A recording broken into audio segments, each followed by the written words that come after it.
Antes que nada, muchas gracias por la invitación a esta jornada. Yo lo que voy a hacer es darles, más que darles una presentación conceptual, es comentarles algunos ejemplos de trabajos que están en curso, de sistemas de información, incluyendo información geográfica, que están apoyando la toma de decisiones en general y la elaboración de política pública en particular. Lo que motiva estos sistemas de información, incluyendo los de información geográfica, es la premisa de que las decisiones, tanto en el sector privado como el público, y la elaboración de política pública van a ser mejores si están mejor informados. Eso es una premisa bastante evidente, pero bastante poco frecuentemente usada. Por otro lado, la otra premisa es que el problema de información no es la falta de información. De hecho, la situación más corriente, más común, es que lo que hay es un exceso de información. Incluso se ha inventado un término para ese exceso de información, que es una combinación de información e intoxicación, entonces le llaman la infoxicación, y es que el usuario se siente, digamos, sobrepasado por la cantidad de información a la que puede acceder, y no siempre es claro cuál de esa información es relevante, cuál es utilizable, cuál viene de fuentes serias, confiables, etc. Entonces ahí surgen, entre otra cantidad de herramientas, estos sistemas de información que lo que pretenden es ordenar, traducir, filtrar y sobre todo traducir información integrada de manera que efectivamente informe el proceso de toma de decisiones. Yo les decía que les voy a dar dos ejemplos, los dos son los que yo conozco, son del Ministerio de Ganadería, Agricultura y Pesca. El instituto donde yo trabajo viene colaborando con varias instituciones del sector agropecuario acá en Uruguay, y en especial, como van a ver después, para la creación de este sistema, de uno de estos sistemas de información. El primero es lo que se llama el SNIG, el Sistema Nacional de Información Ganadera, que no sé cuántos saben de esto, pero es un sistema único en el mundo. Uruguay, la gente que no es uruguaya siempre le llama la atención que en Uruguay haya 3 millones de humanos y casi 12 millones de vacas. Y en ese sistema, el Sistema Nacional de Información Ganadera tiene el 100% de los animales trazados. O sea, cada animal vacuno tiene una caravana que transmite por frecuencia de radio. Y ese sistema lo que permite es registrar en tiempo real todas las transacciones. O sea, dónde nace un ternero, dónde se lleva para empezar a recriar, dónde se engorda, dónde termina en el frigorífico. Es todo el sistema ese trazabilidad de todo el rodeo uruguayo. En el mundo hay casos en donde hay partes del rodeo que tienen esa trazabilidad. Uruguay es el único país del mundo, que tiene el 100% del ganado trazado. Y en 2012, yo ahora no sé las últimas cifras, pero en 2012 estaba procesando 350.000 operaciones por año. Es un sistema muy bien montado y fue lo que permitió salir de la crisis de la aftosa del 2001. En el 2001 hubo un brote de aftosa que cerró mercados para la carne de Uruguay, cosa que ustedes imaginan fue un desastre, y gracias a la generación de este sistema se salió de esa prohibición de exportar carne, pero además, más recientemente, es un sistema que está permitiendo a Uruguay acceder a mercados internacionales que pagan más por la carne. Y yo creo que con el tiempo, en el futuro, esa capacidad, esa trazabilidad que tiene el Uruguay va a permitir acceder a mercados que todavía pagan más. Y seguramente haya una capacidad de diferenciar el producto carne uruguaya gracias, entre otras cosas, a esto. Entonces, ¿qué es lo que hace? Ejemplos de aplicaciones de lo que ha hecho el SNIG. Y bueno, una cosa clave es cuando hay un problema sanitario, el mercado internacional que paga más, lo que dice es que inmediatamente hay que aislar la zona de donde viene ese ganado. Y eso es lo que hace el SNIG. Ubica cuál es el padrón en donde está el animal o los animales con problemas sanitarios, inmediatamente aísla, o sea, marca un área buffer alrededor de ese predio y prohíbe de alguna manera que todos los establecimientos que están rodeando a ese padrón donde se detectaron animales enfermos se elimina todo movimiento de ganado de esos predios. Eso es una garantía para el país comprador, de que no va a haber ningún accidente, de que haya animales enfermos que se vayan a faenar y a exportar. El otro ejemplo es esto que yo les comentaba de la trazabilidad completa, desde que nace un animal hasta que termina en el frigorífico. Entonces, cada vez que hay una transacción, el sistema lo detecta. Se lee la caravana de cada animal, entonces se manda de un predio a otro, nace el animal, a dónde se manda a recriar, dónde se engorda y dónde se faena. Esto de vuelta es una capacidad que también permite acceder a mercados internacionales especiales. Sin esto, el Uruguay no accedería. Eso es en relación al SNIC. Lo que es más novedoso, más reciente, es lo que le llaman el SNIA, Sistema Nacional de Información Agropecuario. Esto es un proyecto, un sistema que se formó gracias al trabajo, digamos, al esfuerzo del Ministerio de Ganadería, Agricultura y Pesca, del instituto donde yo trabajo, de Columbia, con un préstamo del Banco Mundial, y uno de los socios claves fue el INIA. Pero en realidad lo que es un ejemplo de colaboración, es una cosa que me gusta mucho, porque es un ejemplo de colaboración dentro de lo que se le llama la institucionalidad ampliada agropecuaria. Es decir, divisiones del Ministerio o direcciones del Ministerio de Ganadería, además de institutos asociados directamente al sector. ¿Cuál fue la motivación de la creación de este sistema? Un caso típico yo diría de América Latina, pero particularmente Uruguay, y es que hay muchísima información, mucha información que muchas veces es muy útil, pero que está desperdigada en distintas dependencias de los ministerios, que no se comunica entre sí, está desconectada, están en formatos completamente diferentes y no compatibles. Entonces, muchos de los grandes, digamos, de las mejores informaciones, análisis que se deberían hacer, que requieren cruzar esa información, muchas veces no se puede justamente por esa incompatibilidad. En otros casos no es un problema técnico, no es un problema de incompatibilidad de formato, es un problema de incompatibilidad de personalidad, de no me gusta compartir mi información, esta es mi chacra, no me toquen. Uruguay tiene otra cosa que es muy buena comparada a otros países donde trabajamos por nosotros, y es una ley que obliga a que la información sea pública. Entonces, este SNIA, el Sistema Nacional de Información Agropecuaria, lo que trató de hacer fue eso, fue conectar estas informaciones que estaban en distintas dependencias del Ministerio, hacerlas conversar entre ellas y generar herramientas que sin esa conversación son imposibles, y generar información que soporta la toma de decisiones del sector privado y también informa la elaboración de política pública. Y yo le voy a dar 3 ejemplos. ¿Cómo vengo con el tiempo? ¿Bien? ¿Faltan 5? 3 ejemplos rápidamente de qué tipo de información está generando el SNIA.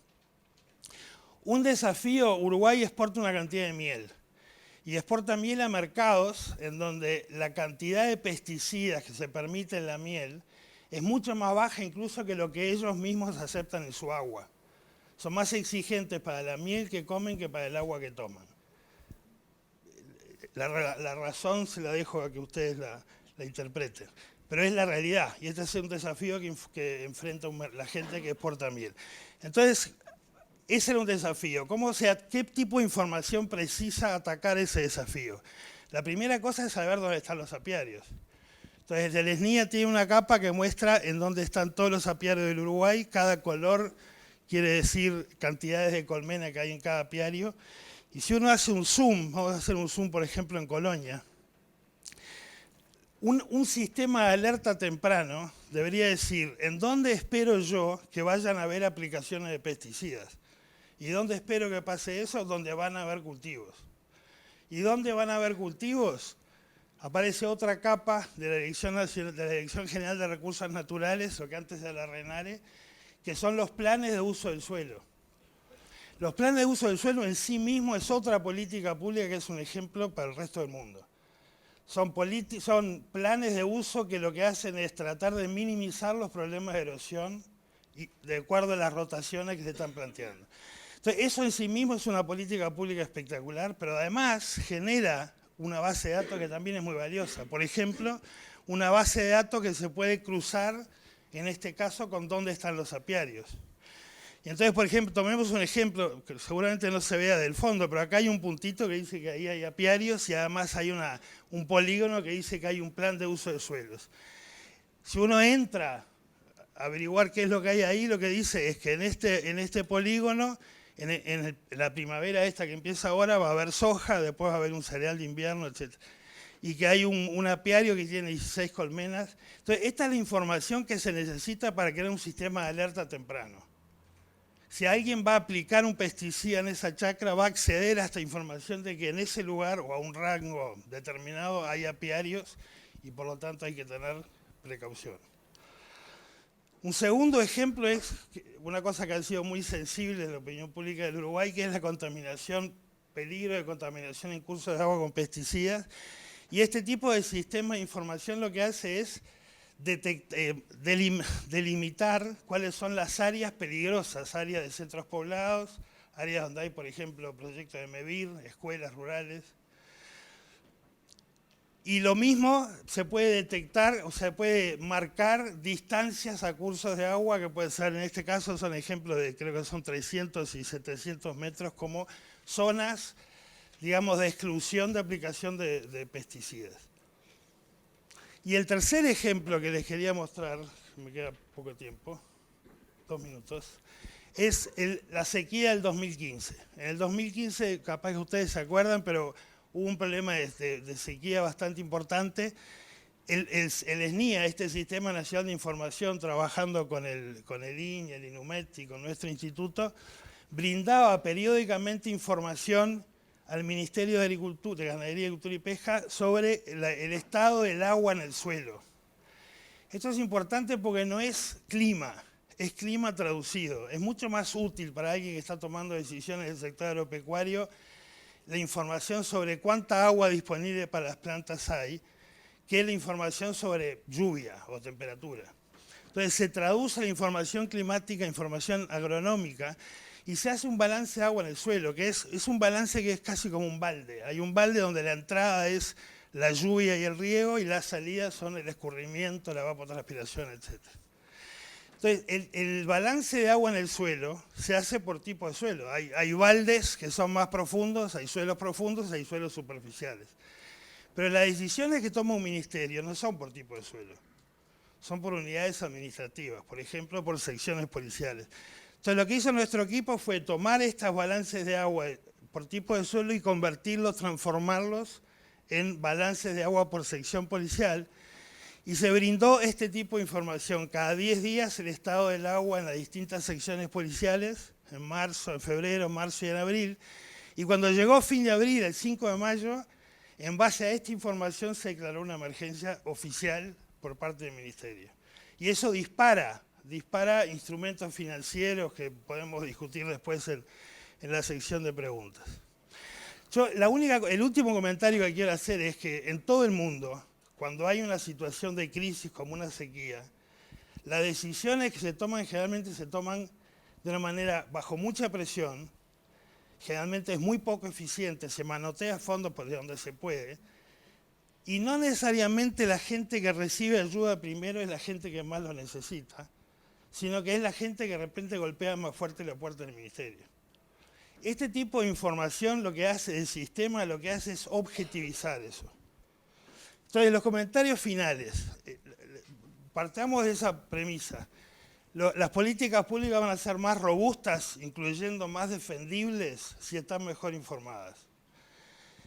La información que se genera en estos sistemas geográficos o de información de soporte para la toma de decisiones tiene que ser relevante, no tiene que ser solamente interesante, tiene que ser relevante y tiene que ser confiable. Y tiene que permitir, el SNIA lo que es un excelente ejemplo de interoperabilidad, cómo distintas dependencias del ministerio brindan información, esa información se mejora, se conecta y produce información que es mucho más valiosa que lo que cada una por separado puede producir.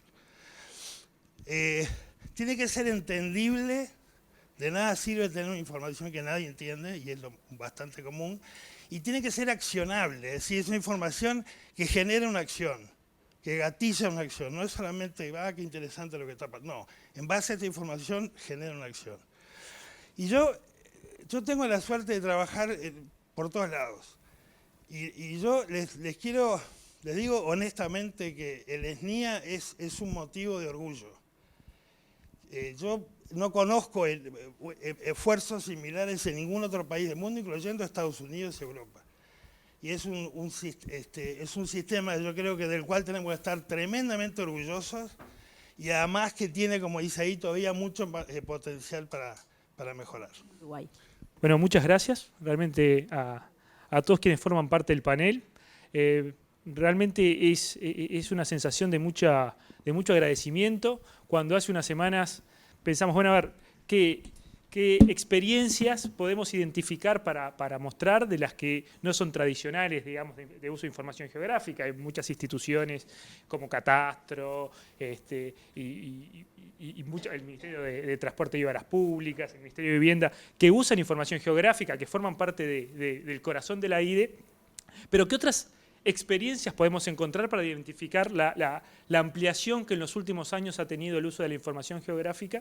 Y a todos quienes le hemos pedido que participe, bueno, lo han hecho Walter, Rosario, Adrián, bueno, todos con muchísima buena voluntad, predisposición, así que realmente muchísimas gracias a todos por hacer tan fácil organizar un panel de esta dimensión y de esta jerarquía. Así que muchísimas gracias y por supuesto a todos los presentes. La idea de esta presentación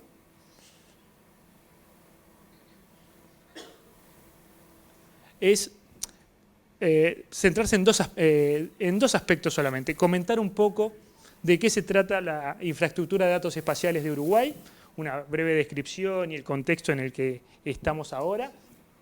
Y dentro de las líneas de trabajo, centrarnos en el proyecto de producción, control y diseminación de ortoimágenes, modelos digitales de elevación y cartografía, un poco entender sus antecedentes, su desarrollo y sus perspectivas.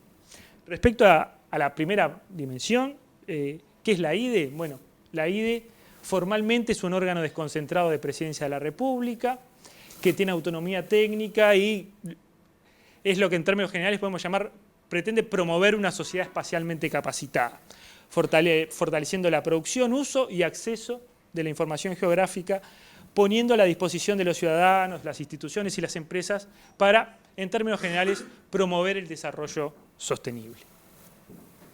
¿Cómo está organizada la IDE? Tiene una comisión directiva que está conformada por un representante de Presidencia de la República que la preside, que es el doctor Diego Pastorín, que va a cerrar esta mesa. Un representante del Ministerio de Economía y Finanzas, que es la economista Silvia Amado, directora nacional de Catastro, y representante de AGC, que es José Clastorne, que es el director ejecutivo. También está conformada por un Consejo Nacional Honorario de Información Geográfica, que es el encargado de diseñar las líneas generales de acción, y está conformado por representantes de Presidencia, de los Ministerios de Economía y Finanzas, Transporte y Obras Públicas, Defensa Nacional, Vivienda, Ordenamiento Territorial y Medio Ambiente, Ganadería, Agricultura y Pesca, y de Industria, Energía y Minería, así también como la OPP, el Congreso de Intendentes y la Intendencia de Montevideo. ¿Por qué una IDE? Y ahí está, es una interesante conversación con lo que nos planteó Walter al inicio. La información geográfica ha tenido un doble salto. Por un lado, un salto cualitativo. Se pasó del interés en conocer el territorio como una forma de delimitar a conocer el territorio como una forma de trascender los límites y las fronteras. Comprender la información geográfica como un bien público que favorezca los esfuerzos colectivos para innovar, para promover la inclusión social, la equidad y el desarrollo sostenible. Quizás un ejemplo histórico nos puede ilustrar este fenómeno entre la información geográfica como frontera y la información geográfica como trascender las fronteras.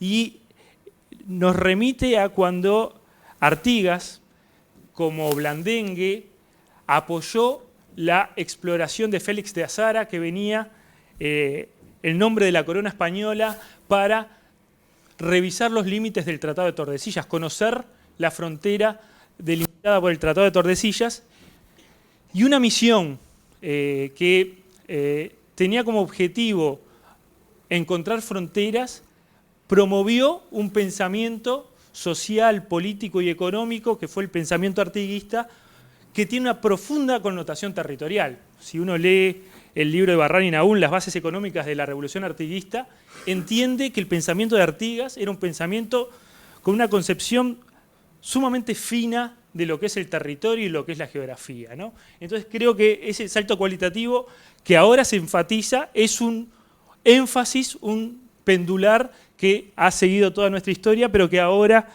creo que vuelve con más fuerzas en cuanto a énfasis de uso como bien público para el desarrollo sostenible. También hay un salto cuantitativo, que es el que mencionaba Walter, desde los sensores, desde el almacenamiento, desde la capacidad de procesamiento, nos ha llevado a disponibilizar volúmenes enormes de información geográfica, que permite, como oportunidad, apoyar una toma de decisiones cada vez más inteligente. Pero como bien decía Walter, y ahí está la razón de ser de una IDE, a veces tenemos demasiada información. A veces la información está en diversos formatos, no es interoperable, tiene duplicaciones, desconocimientos, fragmentación en la producción. Y lo que decía especialmente, falta de certeza sobre la fiabilidad de los datos. ¿Sí? La IDE entonces, ¿para qué? Para asegurar la coordinación, cooperación e interoperabilidad de los actores que producen y utilizan esa información geográfica. ¿Cuáles son los ejes estratégicos en los que trabaja la IDE para llevar adelante su objetivo de construir una sociedad espacialmente capacitada? En primer lugar, gobernanza, es decir, conformar un marco institucional y legal que favorezca esa coordinación y esa cooperación. Establecimiento de normas y estándares que permitan la interoperación de la información y el aseguramiento de la calidad de la información generada. Una infraestructura interoperable, tecnológica, una arquitectura interoperable y una información geográfica básica sobre la que construya cada institución la información que necesita. Es precisamente en este cuarto aspecto que se encuentra el proyecto de producción, control y diseminación de ortoimágenes, modelos digitales de elevación y cartografía, que es la segunda parte de mi presentación. Este proyecto tiene como antecedente el único vuelo fotogramétrico que se realizó en el país, que fue el de 1966 y 67, que se realizó en el marco de la CIDE, que bueno, dentro de esa idea que predominaba en Uruguay y en América Latina, de que se podía planificar, de que se podía tomar un conjunto de decisiones pensando el país en las siguientes décadas, para conformar ese proceso de planificación que se llamó CIDE, se elaboró, se contrató un vuelo del cual se obtuvieron más de 80.000 fotos que permitieron construir el índice CONIAT y la actual cartografía 1.50.000, es decir, ese vuelo fue un insumo fundamental para lo que es la cartografía en la actualidad. Por supuesto, el paso del tiempo llevó a que las bases de datos geográficas en general quedaran desactualizadas.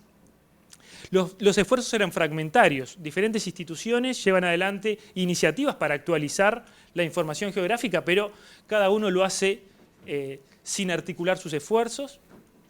Y las diferentes instituciones que lo estaban llevando adelante, por tanto, se dieron cuenta que era necesario realizar un único proyecto en el marco de un plan coordinado de actualización y producción de toda la cartografía nacional. El Gobierno Nacional, con ese objetivo, decidió implementar este proyecto por medio de la IDE y de AGESIC en el marco de un contrato de préstamo con el Banco Interamericano de Desarrollo. ¿Cuáles son los objetivos del proyecto? Generar información geográfica básica que esté actualizada, que tenga valor documental, es decir, que esté certificada en su metodología, en su calidad y en sus niveles de resolución y exactitud. Hay mucha información geográfica, muchísima, pero no siempre sabemos de cuándo es, si es fiable, no fiable, cuán fiable es, qué tipo de decisiones en definitiva podemos tomar y dentro de qué márgenes de certidumbre. Que sea interoperable y, por supuesto, que esté a disposición pública como datos abiertos. Es decir, que sea un bien público para que la sociedad en su conjunto la utilice y la reproduzca. En ese marco se realizó un proceso de licitación, no lo voy a mencionar todo acá, puede ser muy aburrido, pero sí comentarles y dejarles la idea de que se presentaron empresas de todas partes del mundo a la consulta pública que se realizó en 2015. En la licitación se presentaron 270 consultas de más de 30 empresas. Finalmente se presentaron 10 ofertas de consorcios y empresas de primer orden internacional de todos los países que están consignados ahí.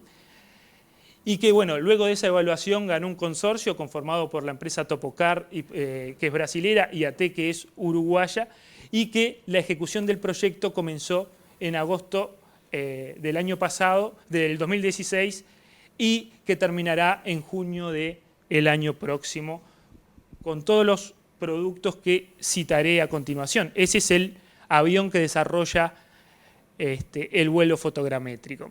En la totalidad del territorio vamos a tener imágenes con resolución de 32 centímetros, una exactitud, como les decía, determinada previamente, en planimétrica de 1 metro y altimétrica de 1,5 metros, modelos digitales de terreno, cartografía, cuencas, centros poblados, curvas de nivel e hidrografía, que faltó poner ahí. En más de 80 centros urbanos tendremos imágenes de 10 centímetros, con una exactitud planimétrica de 20 centímetros y altimétrica de 30, y modelos digitales de terreno y superficie.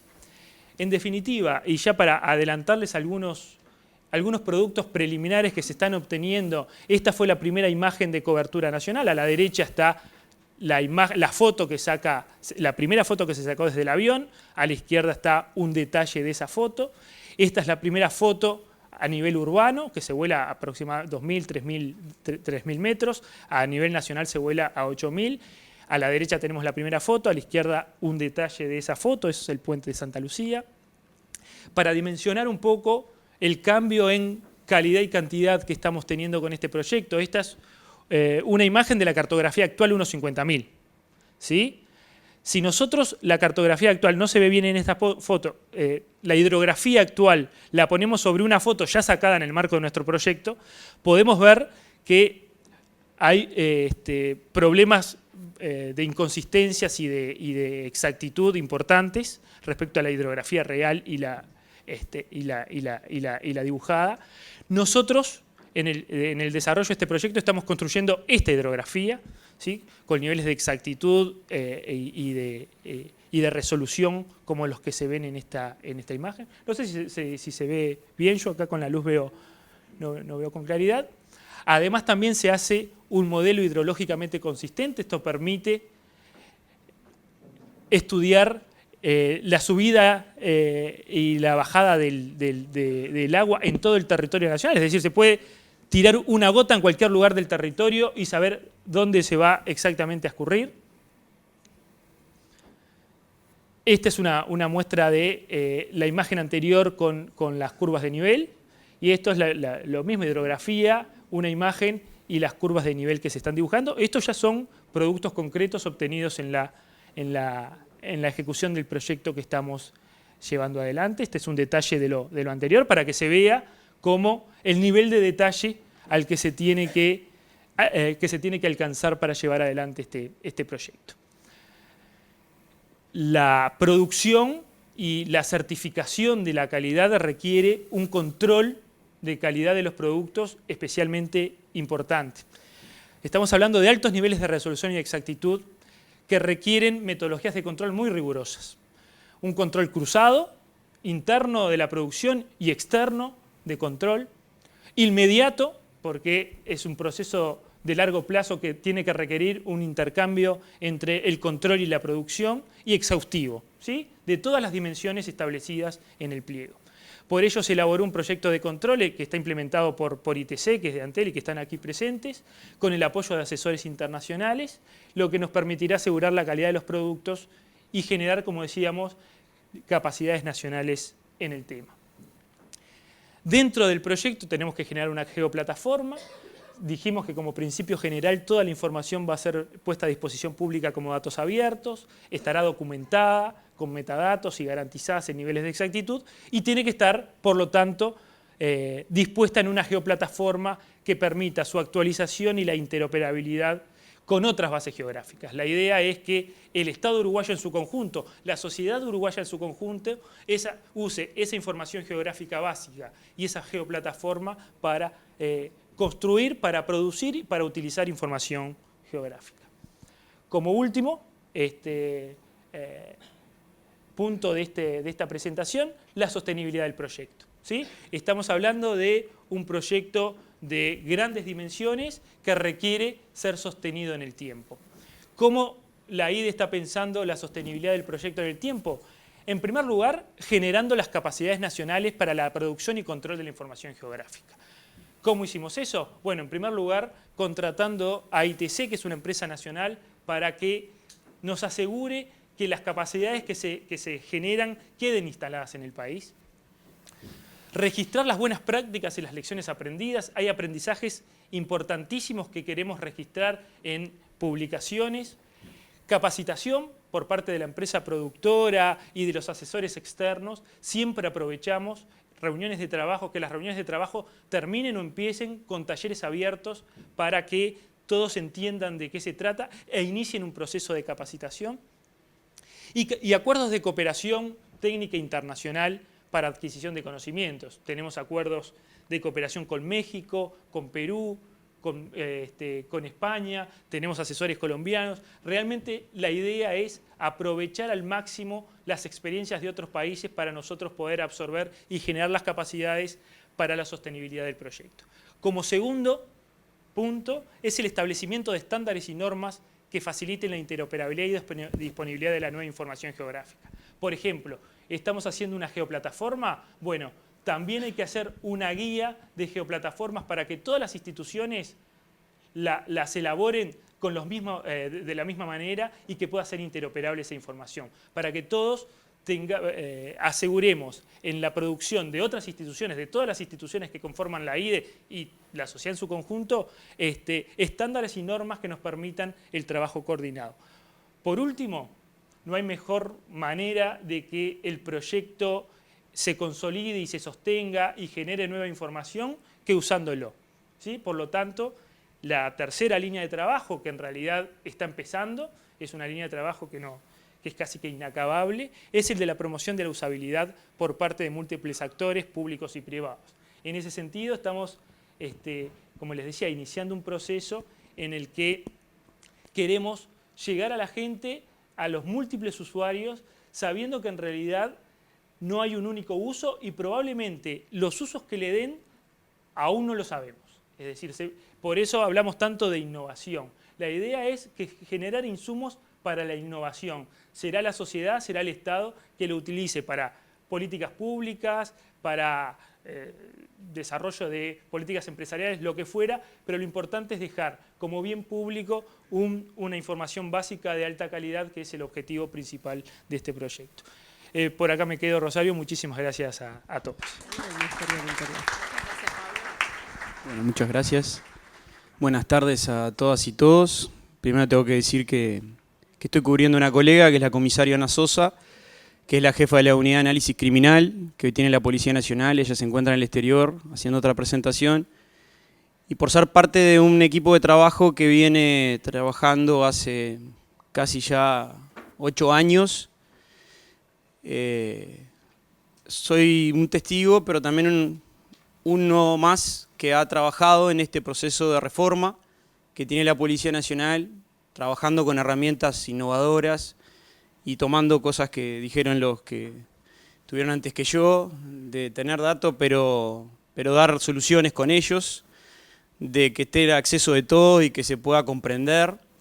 Y en esas cosas voy a tratar de, en estos 10 minutos, que es el desafío, poder tratar de explicar algo que se viene realizando hace 8 años con muchas personas y con muchos cambios adentro y para afuera en lo que respecta a nuestra institución, y que hoy día son un tema de preocupación de todos los que integramos esta sociedad, y yo me incluyo como alguien que está más preocupado porque hace 20 años que llevo en esta profesión, la cual la adquirí vocacionalmente y soy parte de una familia que trabajó en esto. Y les podemos asegurar que estamos en un camino evolutivo.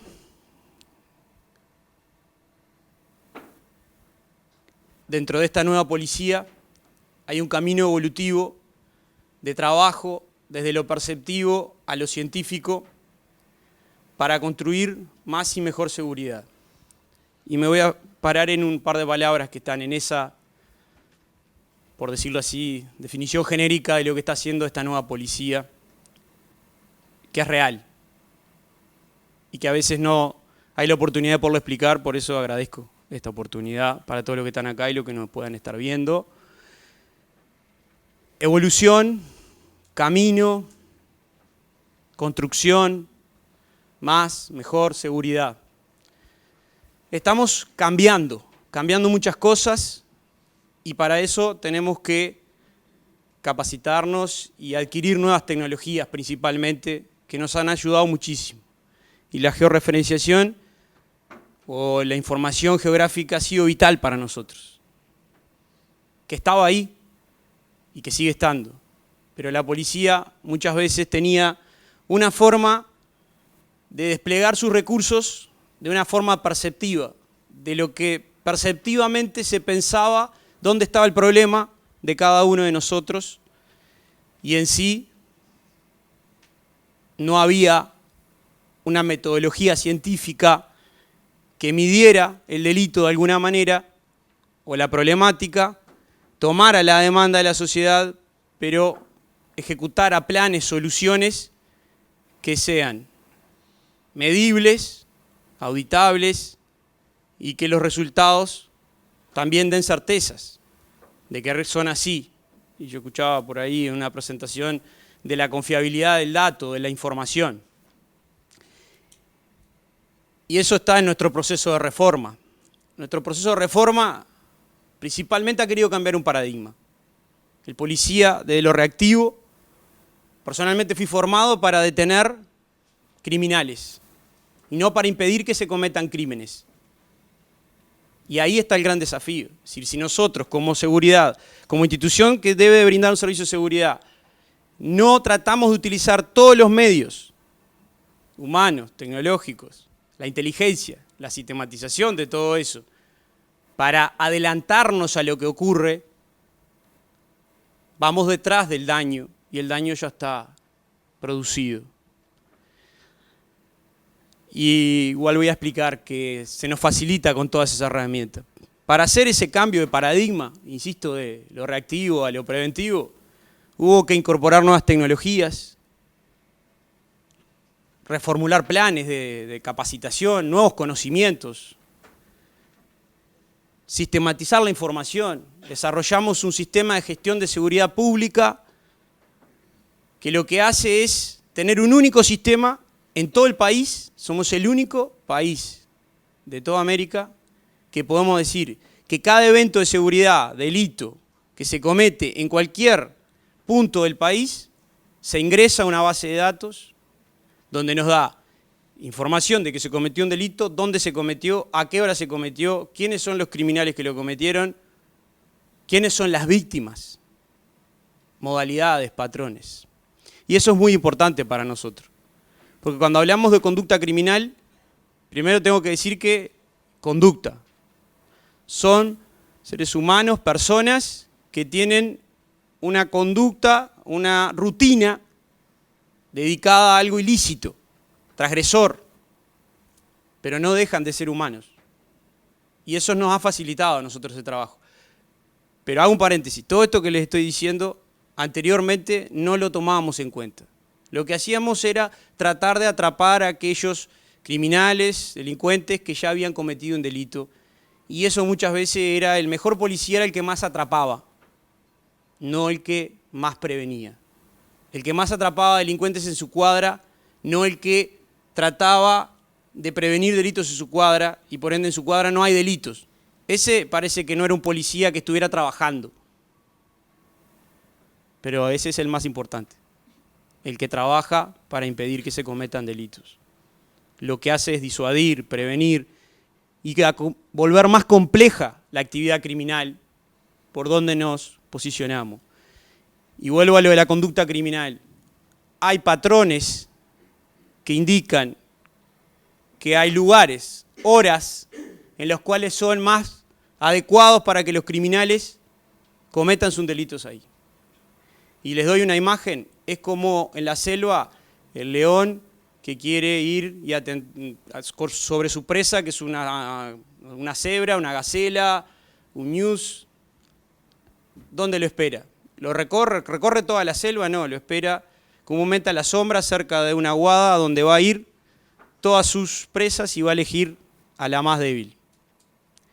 Por eso a veces los puntos de concentración georreferenciados del delito son una intersección de calle donde hay 4 paradas de ómnibus, donde hay 2 comercios, donde hay una oficina pública, donde confluyen muchas personas. Por ende ahí es un lugar potencialmente que puede ser criminalizado, victimizado y revictimizado.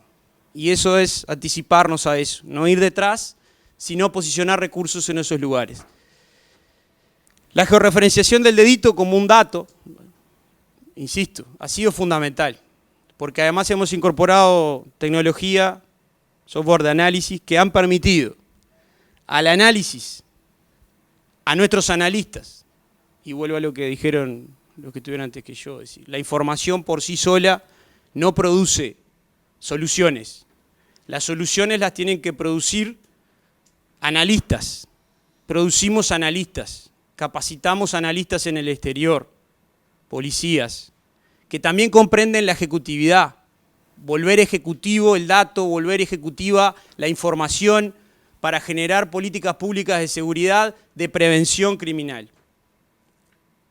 Hoy podemos decir que lo tenemos y estamos recorriendo ese camino, de preparar a más recursos que tengan mayor acceso a diferentes herramientas informáticas que facilitan el análisis y que, por ende, facilitan el trabajo operativo de los que están en el terreno tratando de dar seguridad. Construir nuevas soluciones. Y ahí creo que ya toda nuestra sociedad sabe que llevamos más de un año en un programa que se llama PADO. Es un programa de alta dedicación operativa, pero que detrás de todo ese programa está todo esto que acabo de decir, creo, en un par de minutos, y que no me quedan muchos minutos más. Hay un programa que se basó en todo eso para desplegar recursos que ya estaban. Lo que se hizo fue reubicarlos, generando un incentivo motivacional nada más. Son los mismos recursos que fueron reubicados de una manera metodológica, mediante todo un estudio y un análisis de lo que estaba ocurriendo. Y en ese estudio y en ese análisis, desde el punto de vista de la georreferenciación, llegamos a que formamos 14 circuitos, 14 porciones de territorio en Montevideo, tomo como ejemplo eso, pero se está aplicando en San José y Canelones también, y a partir del año que viene se va a extender a otros departamentos del país, donde esos 14 circuitos ocupan el 8% de la superficie del territorio de Montevideo, pero concentran o concentraban el 46% de las rapiñas, es decir, delitos con violencia, delitos contra la propiedad con violencia, que por ende ponen en riesgo la vida de las personas. Y por eso nos preocupa, más que nada, a mí como policía, pero como ciudadano de esta nación, atender ese delito. A la vez se afectaron otros delitos por trabajar en territorios donde había una alta concentración de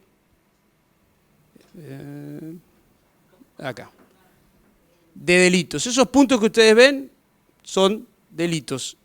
Esas líneas azules nosotros le llamamos segmentos de calle. En esos segmentos posicionamos policías pie a tierra, porque era donde había una alta concentración de delitos durante los últimos 5 años y se repitió en el último año que fue tomado 2015. Hacía 5 años que se venían revictimizando y revictimizando esos lugares, el dato estaba, había que producirlo, analizarlo y crear un plan metodológico, lógico, que nos diera una respuesta y que nosotros también le pudiéramos explicar a nuestros policías cuál es la actividad que ellos deben de realizar, porque ahí hay otros factores que no da el tiempo para hablar, que no es lo mismo poner un policía para atender un delito de rapiña contra un taxi o contra un repartidor, que es un vehículo que está en movimiento, que contra un transeúnte. Lo hace más complejo, hay que pensar en una presencia con otro tipo de movilidad, con otro tipo de actividades. Pero el tiempo es poco y no da.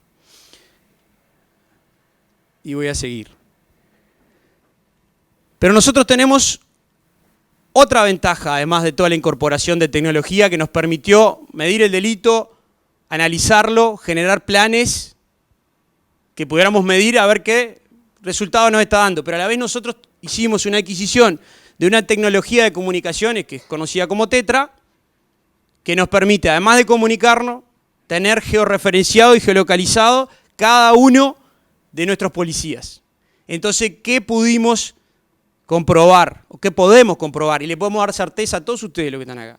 Que el plan que se está ejecutando, cómo se está cumpliendo. Todo lo que ven de mapa de calor, aquí, donde están los segmentos donde se concentraba, esto es el mapeo del sistema de trazas que nos da el sistema de comunicaciones TETRA para comprobar si los policías están en los lugares que tienen que estar.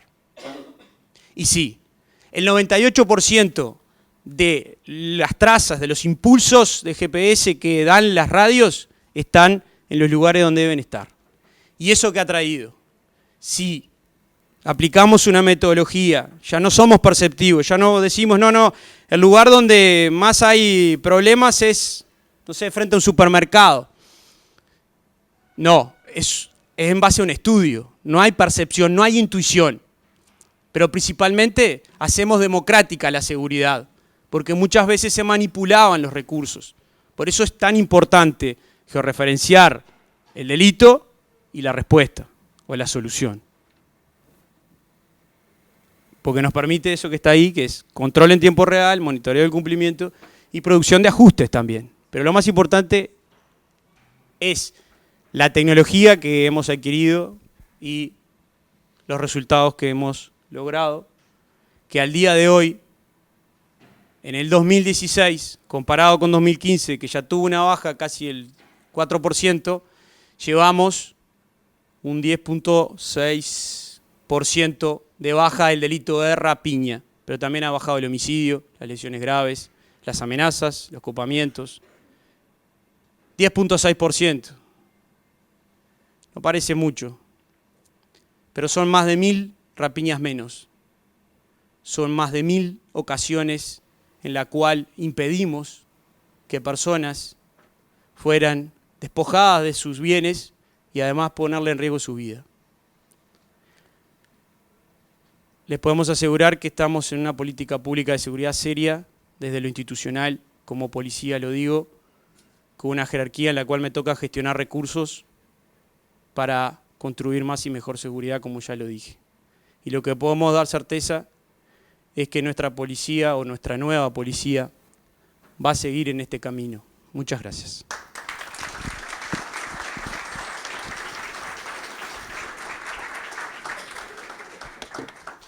Bueno, buenas tardes, muchas gracias. Un gusto, agradecer la invitación.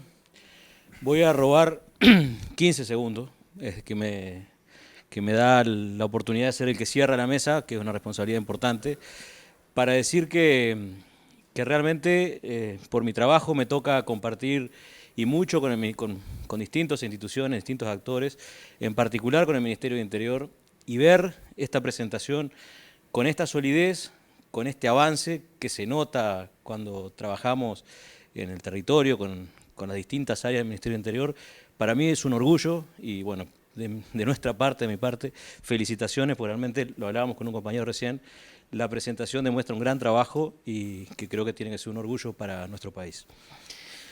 Cuando recibo la invitación para participar, de entrada no me quedó claro si era para presentar o simplemente participar, y nos decía Pablo la posibilidad de compartir alguna experiencia que estamos haciendo en materia de gestión de riesgos de Canelones como parte del Sistema Nacional de Emergencias, las estructuras departamentales, los comités departamentales de emergencias y los centros coordinadores de emergencias departamentales somos parte del SINAE, del Sistema Nacional de Emergencia.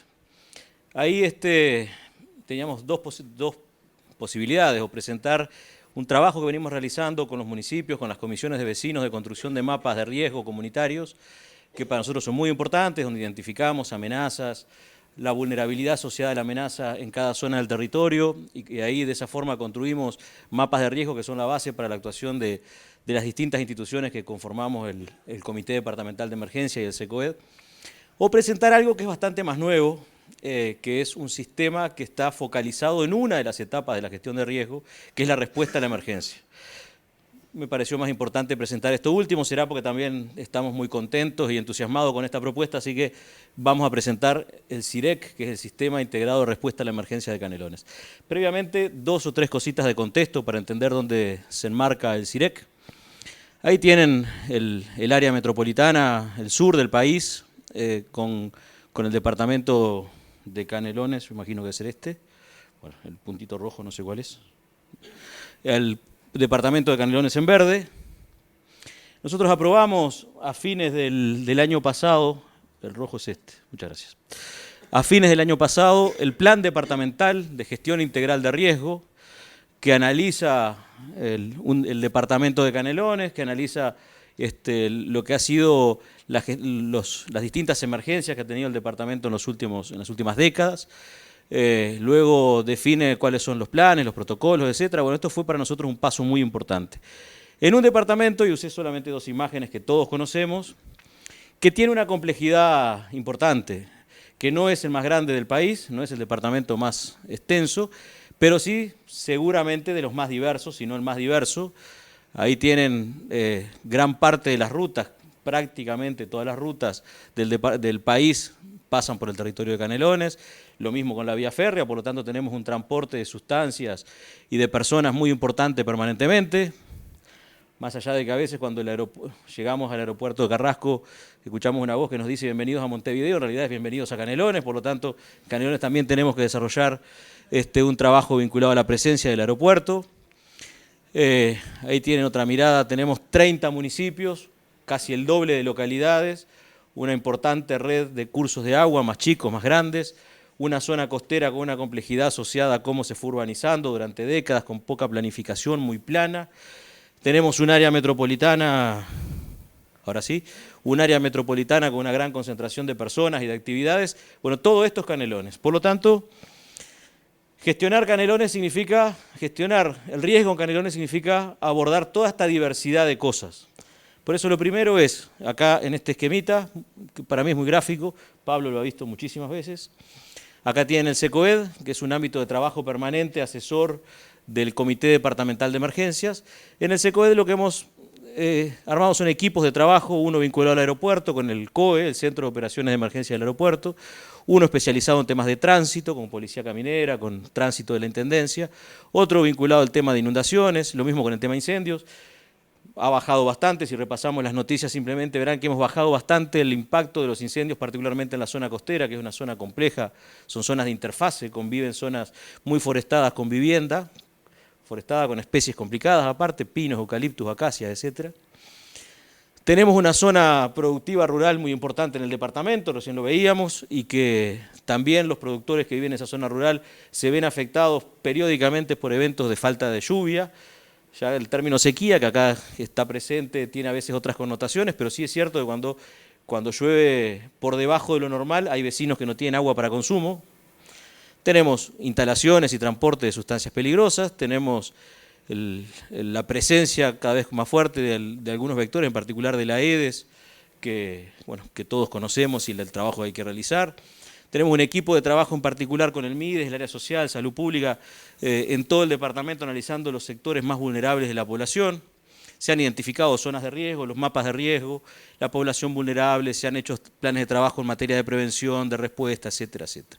Estamos avanzando los comités de emergencias municipales, los municipios entendemos que es una fortaleza que tenemos, 30 municipios, es una complejidad, pero es una fortaleza que tiene el departamento.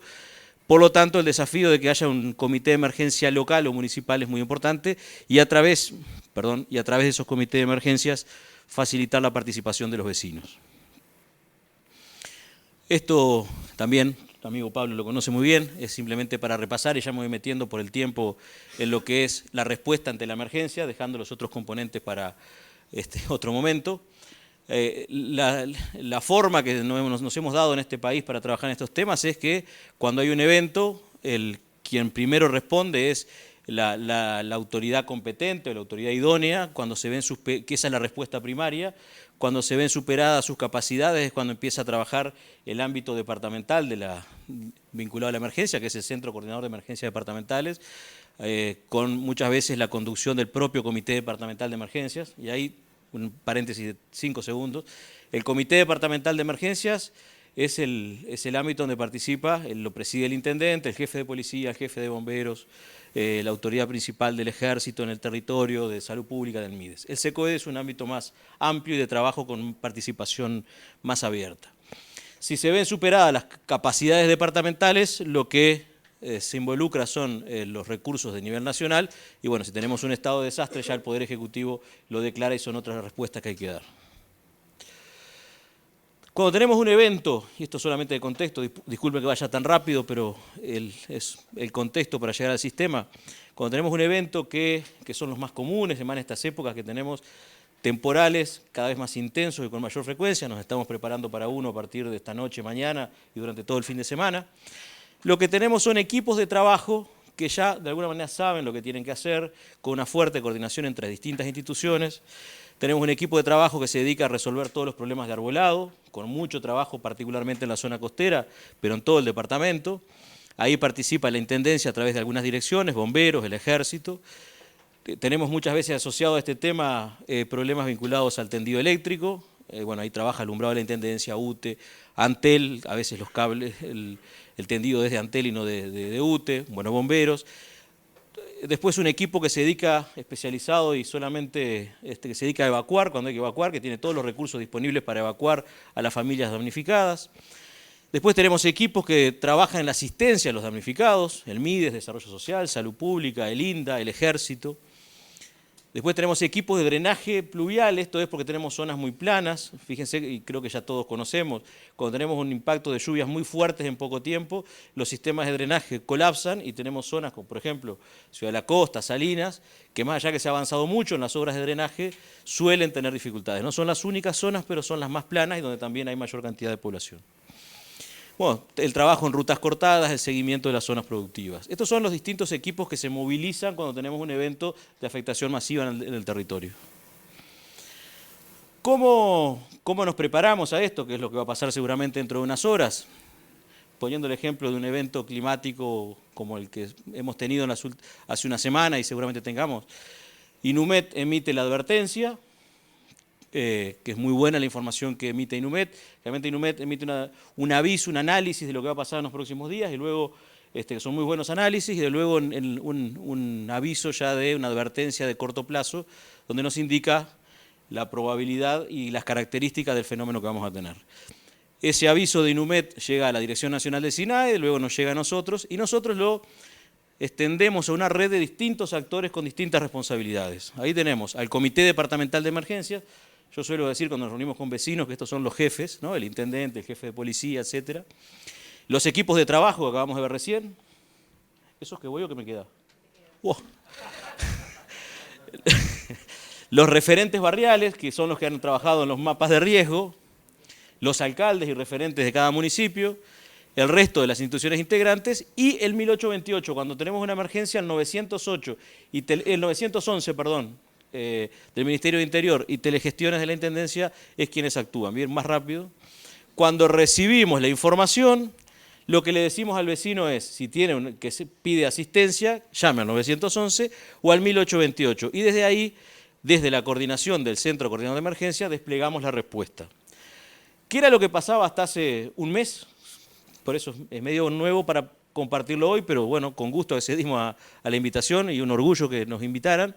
Es que el vecino afectado solicitaba la asistencia, esto llegaba a través de la atención ciudadana, en este caso 911 o 1828, esto nos llegaba a la coordinación del SECOED y de aquí estábamos con una cuestión muy voluntarista y bastante casera, que era básicamente a celular, desplegábamos todos los equipos. Funcionaba, pero con un desgaste de mandar muchos mensajes de texto y a veces, por suerte, usar el WhatsApp.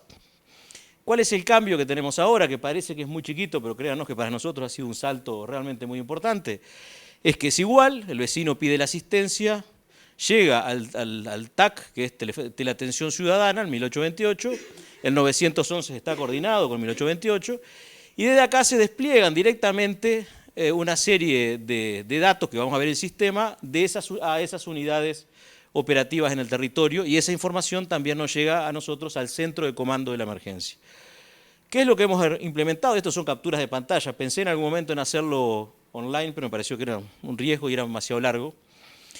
Acá tienen el SIREC, Sistema Integrado de Respuesta a la Emergencia de Canelones. Como verán, en este momento no hay, esto es la captura de hace un rato, no hay emergencias vigentes, por lo tanto no está activo.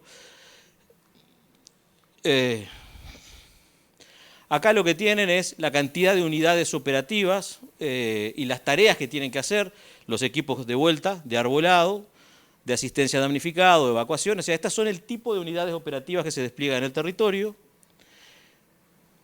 Aquí están los usuarios, los referentes de cada una de esas unidades operativas, ya sean las cuadrillas de arbolado, las cuadrillas de tendido eléctrico, las cuadrillas que tienen que asistir a las familias, etc.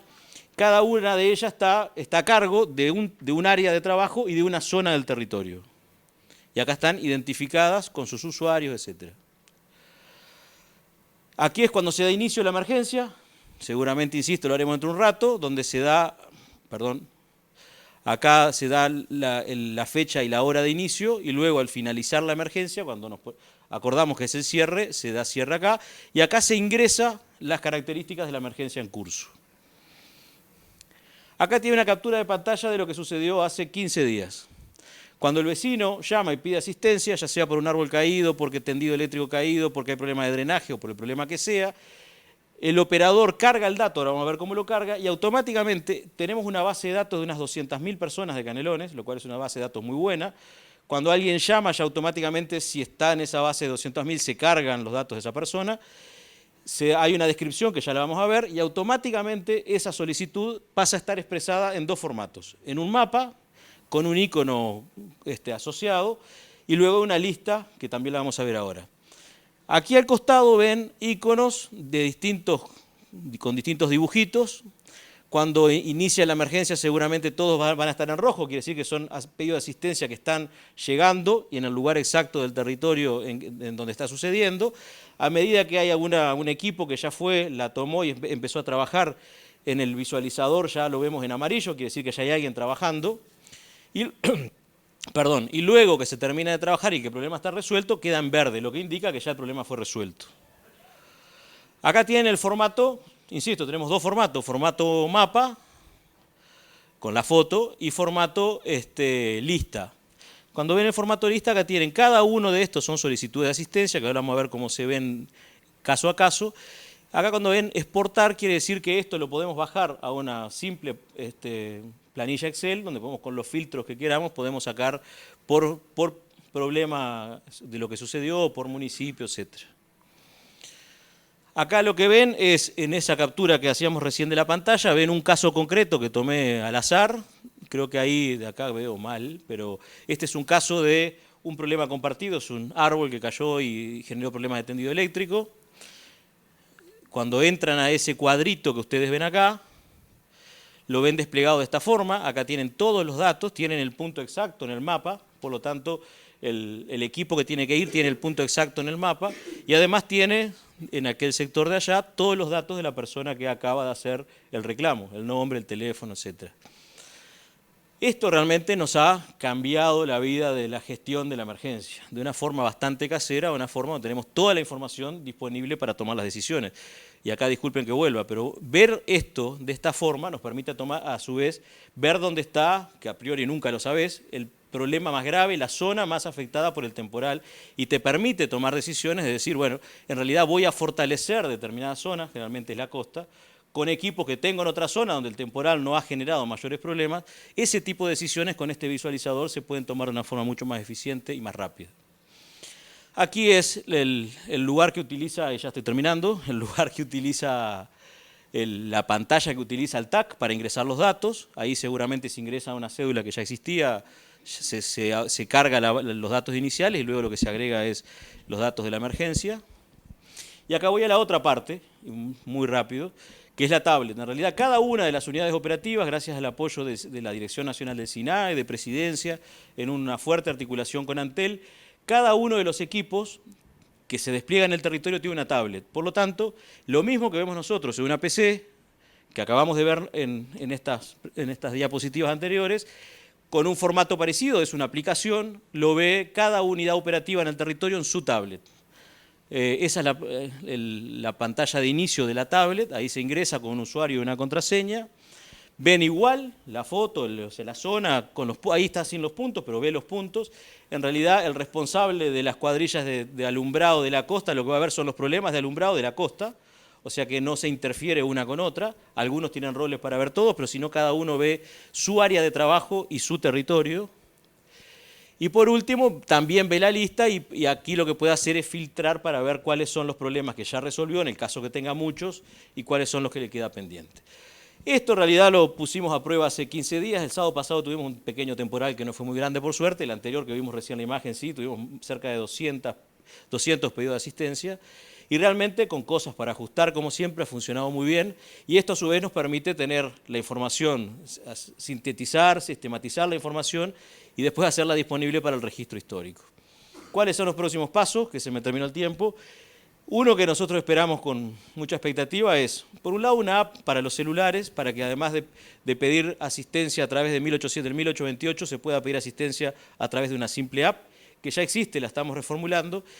Y lo otro, teníamos dos alternativas y decidimos hacerlo también a través de esa app, es que esa persona en la app pueda tener un visualizador de esa imagen y pueda ver en su celular, no va a poder incidir, pero sí va a poder ver qué es lo que está pasando en el territorio de Canelones, va a poder ver su reclamo, va a poder ver qué nivel de avance tiene de actuación sobre su reclamo, lo que nos parece muy importante para que la población tenga un nivel más de información en el momento de la emergencia, para saber qué es lo que está pasando en las distintas zonas del territorio.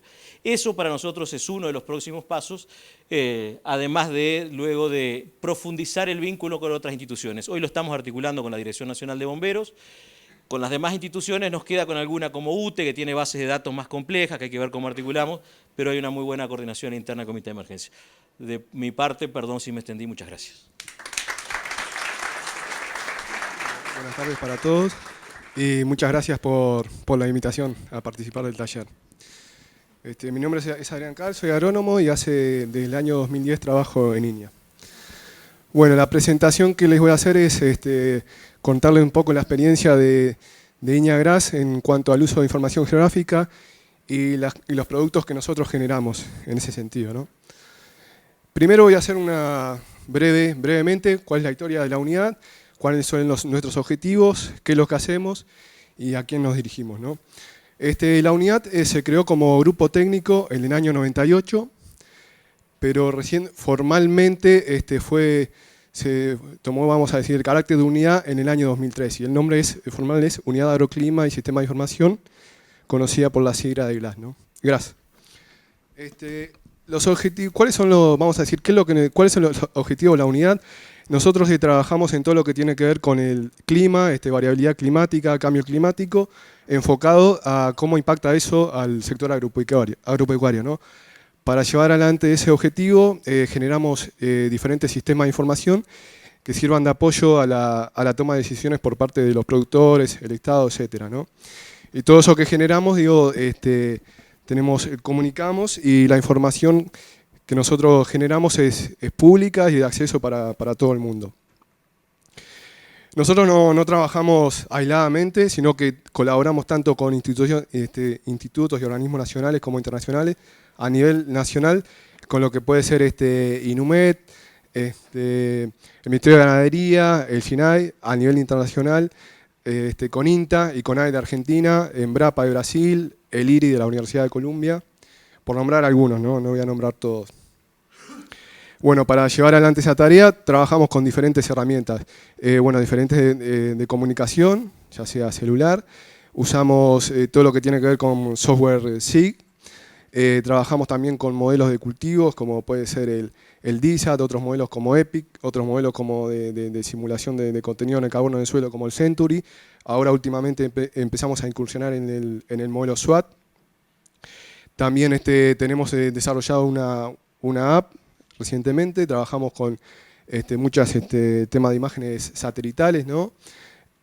De sensores terrestres, contamos con estaciones meteorológicas convencionales y automáticas. Y bueno, toda esa información está en el sitio web.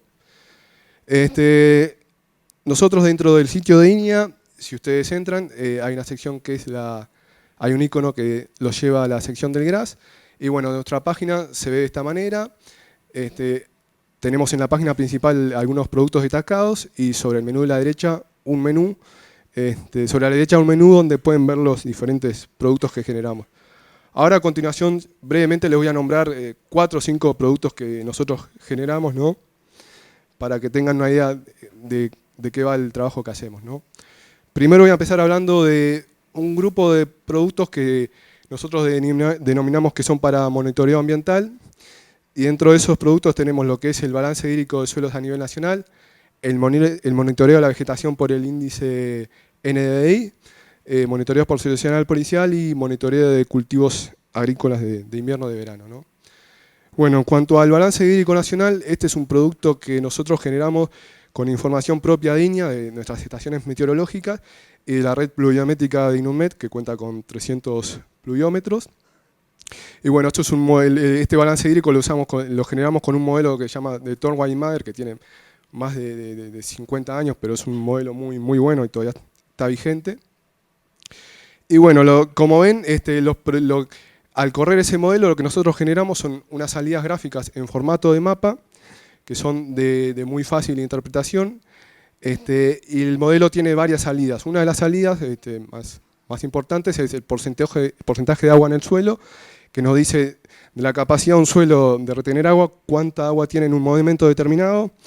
Este balance hídrico nosotros lo generamos cada 10 días. Y otra de las salidas de este modelo es lo que se conoce como agua no retenida acumulada, que también es otra variable importante de salida del modelo, porque es el agua que va a recargar todo lo que tiene que ver con cursos de agua y tajamares, ¿no? Del balance se genera a partir del año 99 hasta la fecha. Bueno, después además del balance tenemos lo que monitoreamos la vegetación a través de un índice que se llama NDVI, que es un índice que mide la actividad fotosintética de las plantas, varía entre 0 y 100, cuanto más cerca de 100 el índice, mejor está las plantas, más actividad fotosintética está, más sana está, ¿no? Y esto se mide, digamos, por decirlo de alguna manera, con imágenes satelitales, ¿no?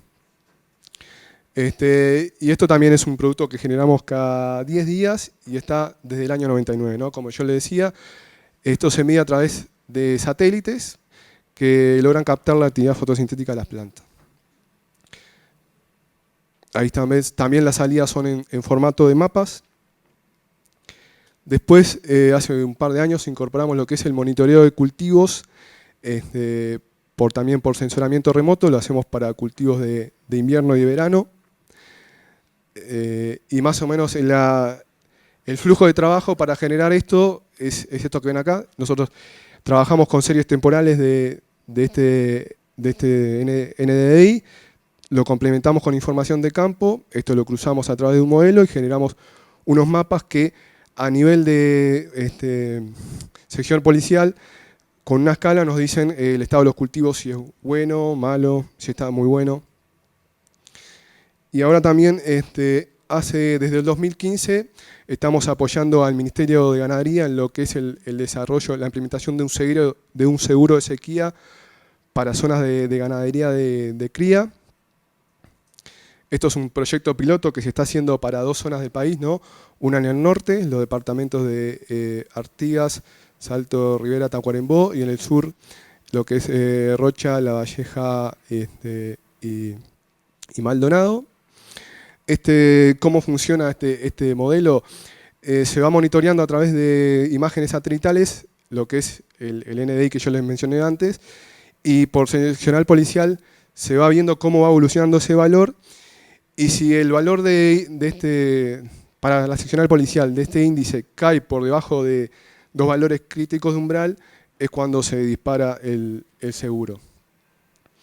Se trabaja con imágenes satelitales a nivel de seccional policial y con imágenes satelitales que tienen píxeles de 25 kilómetros cuadrados, ¿no? 5 por 5. Bueno, otro de los productos que también tenemos es uno que es del monitoreo de la productividad de pasturas, que es un modelo que ha sido desarrollado por la Facultad de Agronomía de la Universidad de Buenos Aires y que básicamente se monitorea la productividad de las pasturas a través de lo que se conoce como APAR, que es vamos a decir, la radiación fotosintéticamente activa que es absorbida por las plantas. Y bueno, con este índice se generan cada 16 días, se generan unos mapas que nos muestran cómo es la evolución de la productividad, ¿no? De acuerdo a una escala. Después también tenemos, a nivel de seccional policial, de todos los productos que yo les mencioné antes, hacemos como una síntesis y los presentamos de una manera gráfica para ver la evolución a través del tiempo. Y por ejemplo, de esta manera en gráficos, ¿no? Entonces, por ejemplo, esta es la evolución del NDI y esto se muestra para el último año, ¿no? La línea roja es la evolución en el último año del índice verde y las líneas grises son un mínimo, vamos a decir, histórico para una serie histórica. Esta central es el promedio y esta es el máximo. Ahí se ve otra manera de presentar. Esto es para productividad. Después tenemos porcentaje de agua en el suelo. Están muy buenos estos gráficos porque nos permiten ver contra una serie histórica si está por encima, por debajo, o incluso se pueden ver, a veces hay situaciones en que récord que pueden superar o estar por debajo de estas líneas, ¿no? ¿Qué ha pasado? Estas de agua no retenida, que se hace a nivel mensual. Después ahora en este momento, otro de los productos que generamos es el tema del pronóstico de Don en Trigo. El pronóstico de Don en Trigo lo que hace, nos dice, esto se hace para el litoral, nos dice cuál es la concentración de la micotoxina Don que puede haber en un grano de trigo cosechado de acuerdo a la fecha de espigazón de ese trigo. La fecha de espigazón es cuando aparece la espiga, cuando florece la planta de trigo. Y esa toxina es muy, vamos a decir, es muy importante porque no puede, el grano cosechado no puede superar un porcentaje determinado de micotoxina porque, vamos a decir, no se permiten hacer harinas y no se puede permitir para consumo humano. Después también hace 2 años atrás sacamos una aplicación celular que se llama Seagrass App, que es gratuita y que mucha de la información que yo les mostré se puede consultar a través de esta aplicación. Uno entra, pincha en un lugar a través de Google Maps y puede consultar información de balance hídrico, de NDI, de suelos. También, bueno, todo esto que nosotros generamos, mensualmente generamos un boletín agroclimático que llega a 25.000 suscriptores. O sea, si ustedes están registrados en la página de INAH, les llega. Y bueno, nosotros actualmente tenemos 2.000 visitas diarias, más de 1.000 usuarios entre Facebook y Twitter, más de 4.000 descargas de la aplicación Seagrass. Y bueno, a veces eventualmente participamos en talleres, notas de radio, televisión, etc. Y bueno, los productos que yo les mostré y algunos más, que no, por tiempo no da para mostrarlos, conforman lo que nosotros llamamos un sistema de información y soporte para la toma de decisiones que permitan hacer una mejor gestión de los riesgos asociados al clima. Bueno, muchas gracias. Agradecer la invitación y la oportunidad también de ver todas las cosas que se están haciendo, que realmente los que estamos en el Estado no las conocemos muchas veces.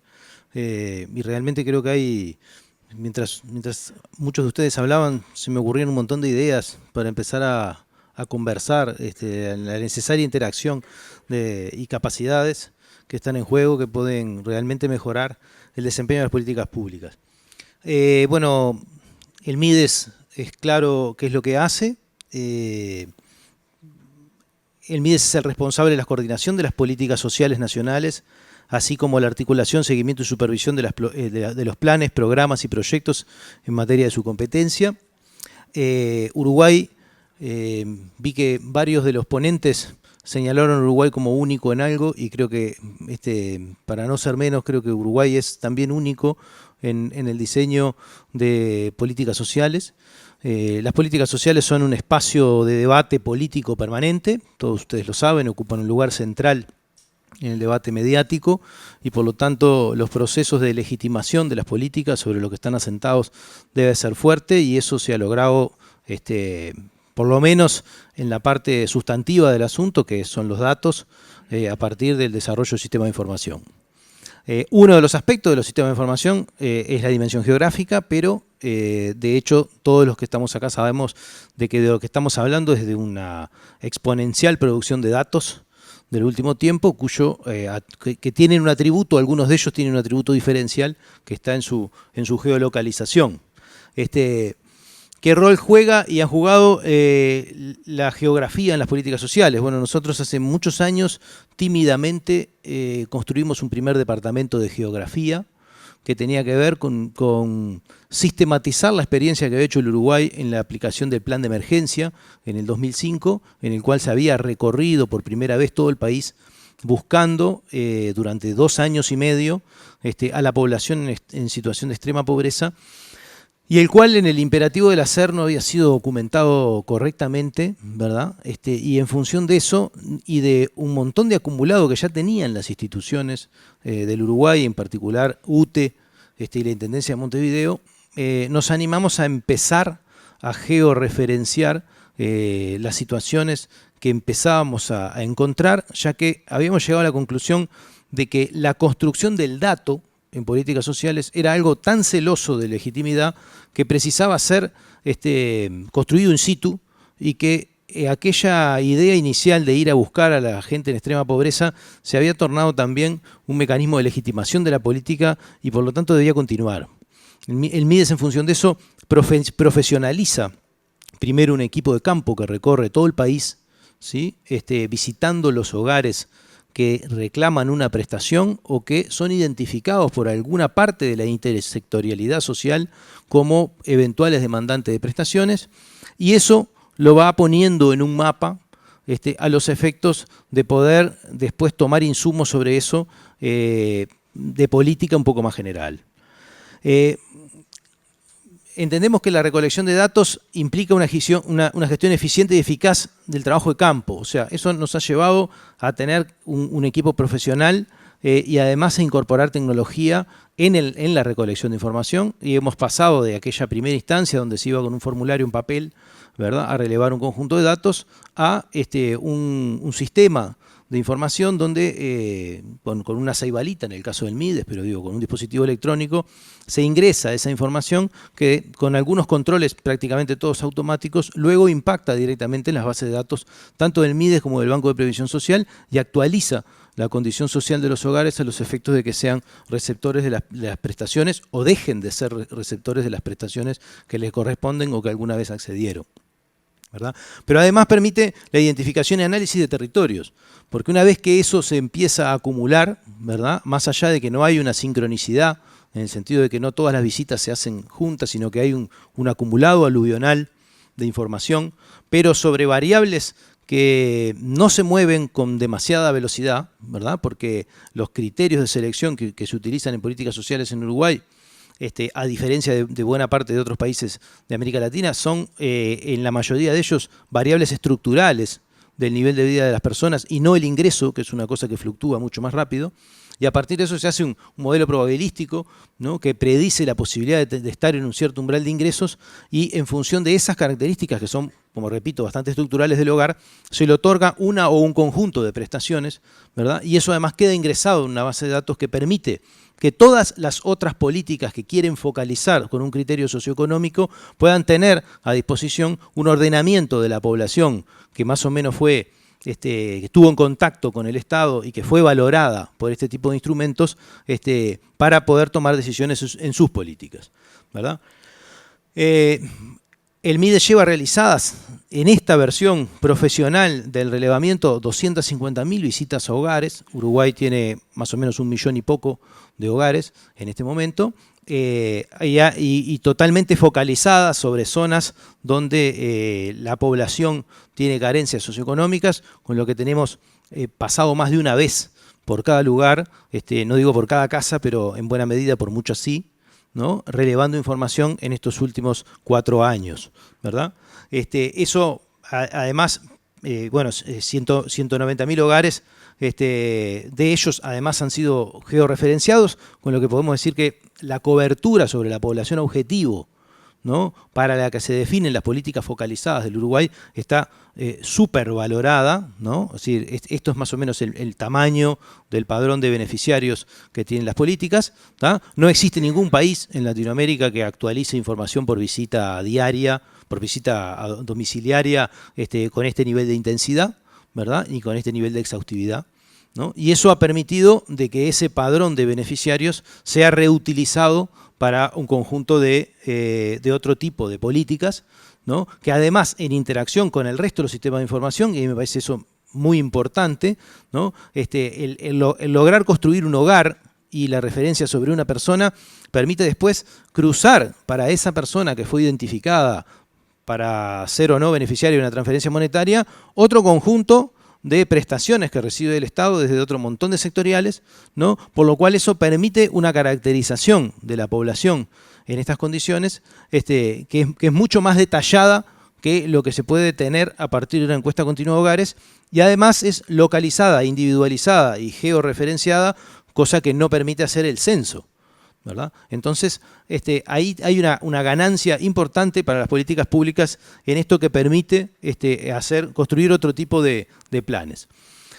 En función de esto se ha desarrollado en el marco del CIAS, que es el Sistema Integrado de Información del Área Social, que recoge información de 17 instituciones del área social y las cruza periódicamente, la mayoría de ellas por mes, pero cada una en arreglo al proceso de construcción de información que ellas tienen, ¿verdad? Un repositorio de información que incluye a más del 95% de la población, y en eso Uruguay también es único y destacado en Latinoamérica, donde lo que en general existen son registros de pobres, ¿verdad?, para planes de transferencias monetarias, y no se ha logrado integrar a la totalidad de la población como para hacer análisis que permitan políticas públicas que no solamente se focalicen en la extrema pobreza, sino que puedan tener otra amplitud, y que incluso permite valorar la adecuación de la prestación de servicios, ¿sí?, en otro conjunto de dimensiones, como puede ser la salud, ¿verdad? Hace poco teníamos una discusión sobre quién tenía que abrir un nuevo centro de salud en el barrio Casabó, ¿verdad?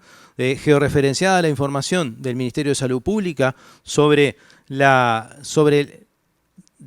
por concepto de FONASA, ¿verdad?, a quién le correspondían la mayoría de los habitantes que nosotros teníamos identificado en ese barrio, en la mutualista que estábamos, llegamos a la conclusión de que era una mutualista privada la que tenía que abrir un servicio ahí y no un servicio público del Estado, ¿verdad? Entonces, este cruce de información puesto en territorio, ¿verdad?, ha permitido incluso encontrar cosas poco sospechadas por muchos en el diseño de políticas, ¿no?, a partir de la explotación de esta condición. Para eso, el MIDES tuvo que desarrollar un sistema de georreferenciamiento de direcciones formales, le llamamos FDG, que hemos discutido mucho en el marco de la IDE, dónde tendría que estar radicado y quién tendría que encargarse de él y todo, pero que hoy es uno de los activos que produce el país como para que las instituciones puedan georreferenciar automáticamente las direcciones que están en el tejido formal con una buena performance,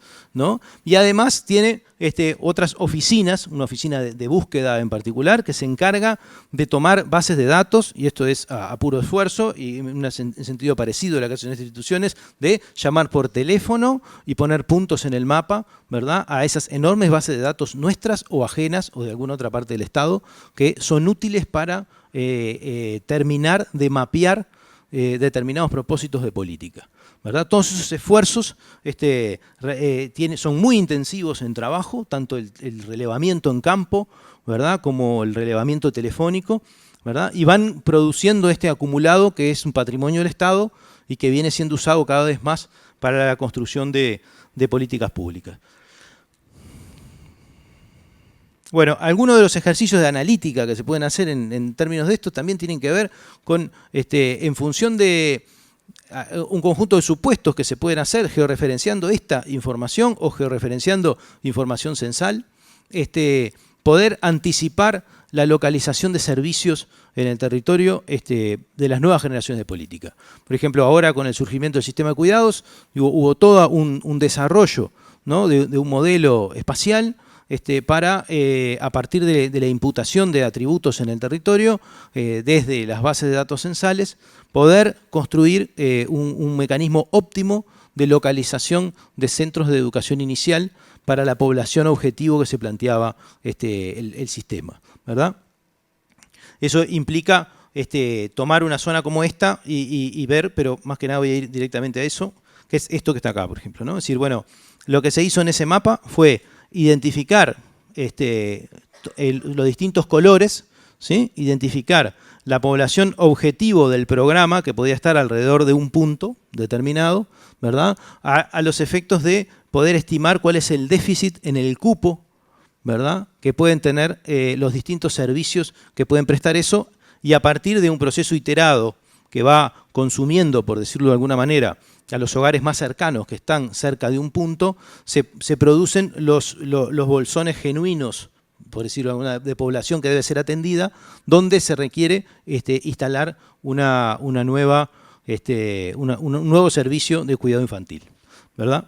Bien, todas estas cosas además, y la parte de servicios, están disponibles en el sistema de información geográfica del MIDES, donde la gente puede seleccionar a partir de un determinado lugar, un polígono que pueda elegir, el tipo de servicios, no solamente sociales, que puedan estar georreferenciados de manera tal de poder tener un aprovechamiento de la información disponible por un montón de organismos que vamos cargando en el sistema de información. Bueno, en suma nos parece importante ver que la información geográfica es un insumo para la implementación de políticas sociales, que lo viene siendo, y que diríamos que a esta altura es difícil encontrar el nuevo diseño de política social que no tenga un enfoque espacial, que no requiera de un primer análisis espacial para su logro. De hecho, esta estimación que nosotros les planteábamos sobre la necesidad de centros CAIF, cuando se hace utilizando una metodología global, diciendo, bueno, ¿cuántos niños quisiéramos que cubrir con el programa y cuántos centros, suponiendo que vayan 50 niños por centro, hay que construir? Cuando eso se hace por localización óptima, el número no concuerda en absoluto, ¿no? Pasamos de una necesidad de 100 centros a 400 centros, porque obviamente el lugar geográfico donde están ubicados los niños determina en mucho los servicios que tenemos que presentar. La calidad de la información y por tanto la potencia de las herramientas está atada en parte a la calidad de actualización de los datos de base, y esto era lo último que me quería referir.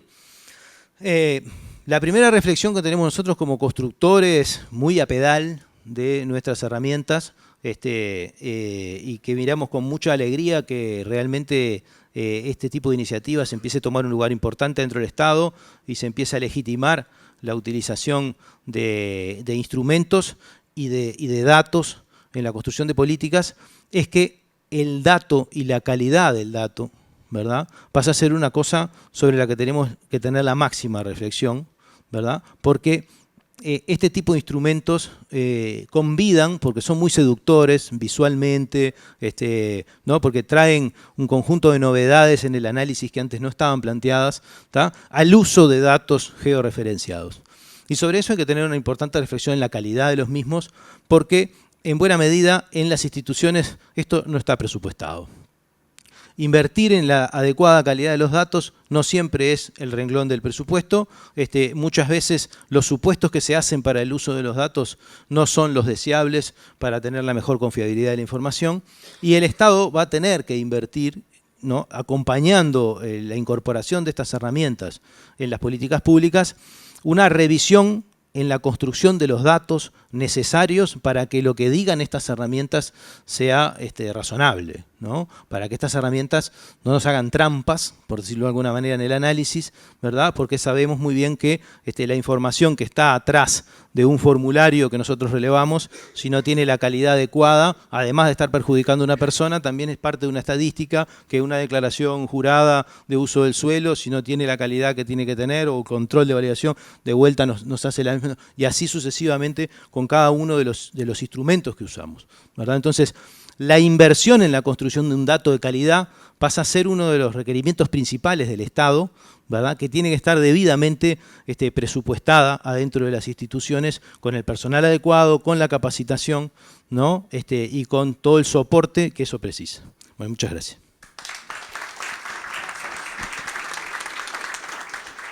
Nuestros esfuerzos en el presente de la IDE estamos en el proyecto, pero el proyecto lo que nos va a dar es una herramienta de muy buena calidad para que cada una de las instituciones puedan generar el dato y georreferenciarlo.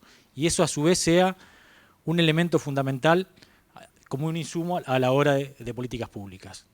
Por lo tanto, agradecemos la presencia de todos ustedes, el aporte.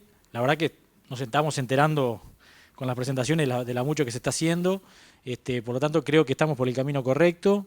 El proyecto que está en ejecución nos va a dar una herramienta fundamental, pero si no hay un compromiso de cada organismo de generar un dato de calidad, confiable y que el mismo sea interoperable, que esté a disposición de los otros organismos para que puedan ser analizados y tenidos en cuenta a la hora de tomar definiciones, no nos sirve. Por lo tanto, también tenemos un desafío como instituciones públicas de que el dato sea disponible para otros. No generar un dato para sí, con las chacritas que tenemos a veces en la administración pública, sino que sea un dato que pueda ser disponible y que las demás instituciones confíen que ese dato va a ser fiable y real, digamos, ¿no? Por lo tanto, muchas gracias. Vamos a seguir viéndonos, vamos a generar muchas actividades en este año y el año que viene, en la continuidad del proyecto y a los efectos de hacer un esfuerzo para fortalecer institucionalmente a la IDE. Muchas gracias.